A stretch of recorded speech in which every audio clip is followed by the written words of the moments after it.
So, what happens when a company that's teetering on the edge of bankruptcy suddenly becomes the hottest stock on Wall Street? Well, that's the absolutely wild story of Beyond Meat. We're talking about a full on battle between Redditors and hedge funds, and it all boils down to one huge question: what is a company actually worth? Get this.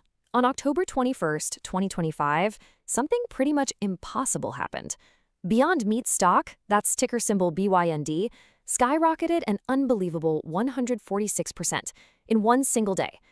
A company that everybody had all but written off was suddenly the talk of the town. And that's the central mystery we're going to unpack. How on earth does a company with flashing red warning signs everywhere pull off a rally this massive? Well, the answer is fascinating. It's right where two very, very different worlds collide. To really understand this fight, we first have to look at the absolute chaos that led us here, because the stock's recent journey has been, well, anything but normal. Now, this wasn't some slow and steady recovery. No, we're talking about a stock that was trading for literal pennies, just 50 cents a share, and it was this close to getting kicked off the stock exchange. Then, out of nowhere, in just 1 week, it just caught fire, rocketing up over 175%. This wasn't a comeback, it was a straight-up explosion. So who was behind this incredible surge? It wasn't your typical Wall Street suits. No, this was the work of a whole new kind of army. And they have a very specific name for themselves. And that's the kind of energy that was fueling this whole thing. See, on Reddit forums, a massive community of individual investors who proudly call themselves apes, they decided to target Beyond Meat. They saw stock that the big Wall Street firms had bet against, and they just smelled a massive opportunity. And that right there, that's the core of their entire mindset. It's this coordinated, almost David versus Goliath movement. You see, individually, they're small fish, but by buying up shares together, they can create a force that's powerful enough to actually challenge the big institutional players.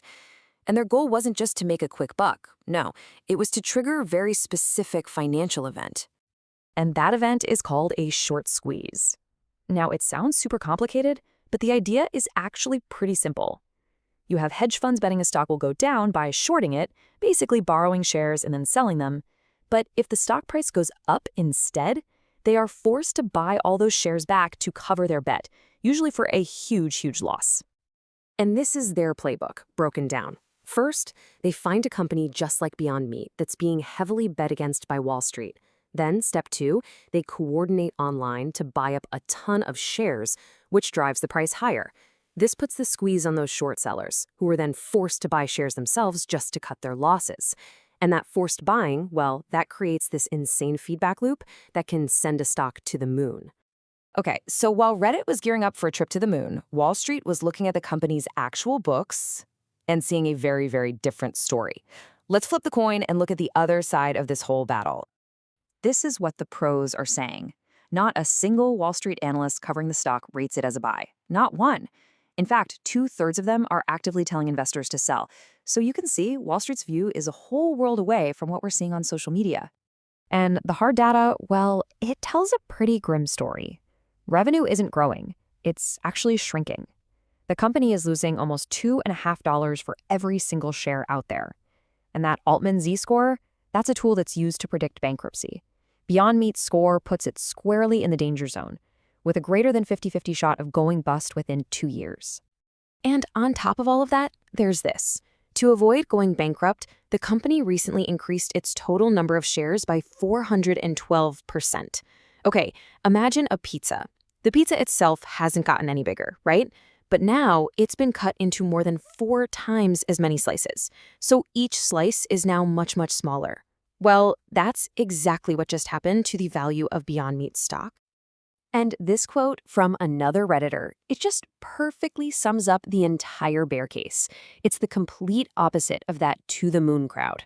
For these folks, the rally is just a temporary fantasy, and the company's grim financial reality is basically inescapable. So, how can these two completely opposite realities exist at the same time? I mean, how is that possible? To understand that, we need to zoom out. Because believe me, this isn't the first time we've seen this movie.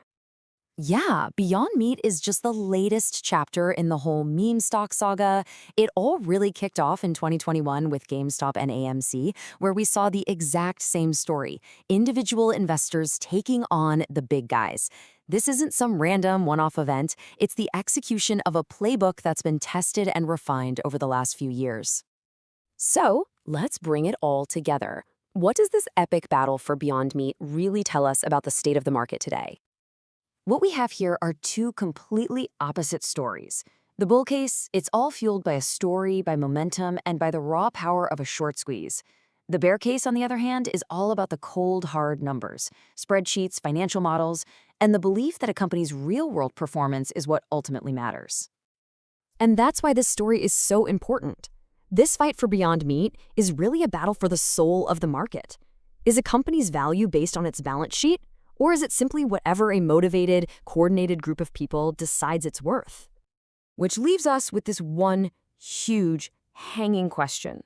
Is this the future of investing, where the little guy can finally take on the giants? Or is this all just a speculative bubble, a roller coaster with no brakes that's destined for a spectacular crash? For now, the battle for Beyond Meat rages on, and the future of the market kinda hangs in the balance.